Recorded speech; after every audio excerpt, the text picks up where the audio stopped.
Hello there, everyone! Welcome to our exciting journey through the 5 elements of plot.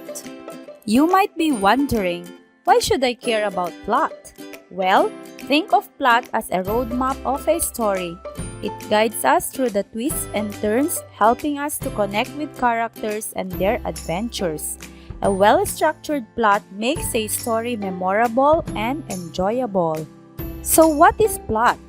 Plot is the sequence of events in a story that outlines how the story unfolds. So, let's dive in. Are you ready?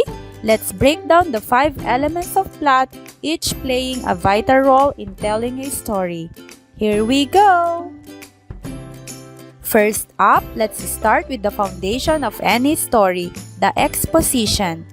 This is the beginning part of the story where we meet the characters, discover the setting, and learn about the situation. Picture this. In the Filipino folktale, Si Malakas at Si Maganda, we meet our main characters Malakas and Maganda. They are the first man and woman created from a bamboo stalk. What a beautiful image, right? The setting is a vibrant world filled with a lush nature. Next, we have the rising action, where things start to get interesting. This is the part of a story where the conflict begins and events build up, making the tension grow. Now, let's think about ang alamat ng pinya. The rising action happens when our lazy girl, Pina, does not like to do the chores her mother asks her to do, like looking for kitchen tools and other materials that her mother needs. Oh no! What do you think will happen to Pina? That could be known in the climax of the story. Better read that story! So now, we reach the heart of the story, the climax that I am talking about. This is the most intense and exciting part of a story, where the main conflict reaches its peak and the outcome is decided.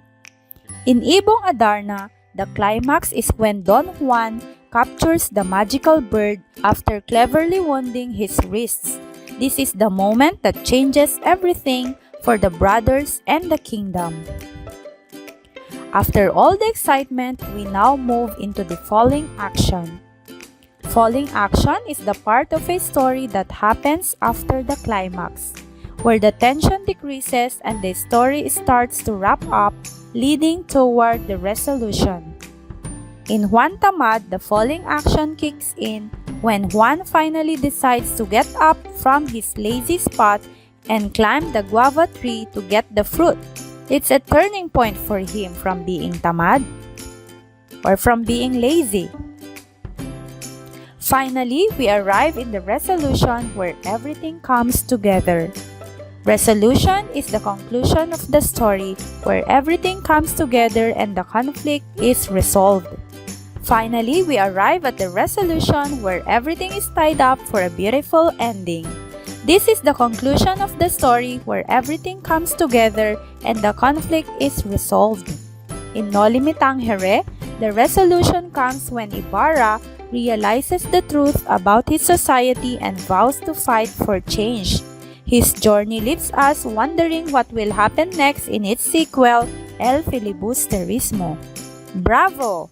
Now, let's quickly review the 5 elements of plot. First, exposition, the introduction of characters, setting, and situation. Second, rising action, events that build tension leading to the climax.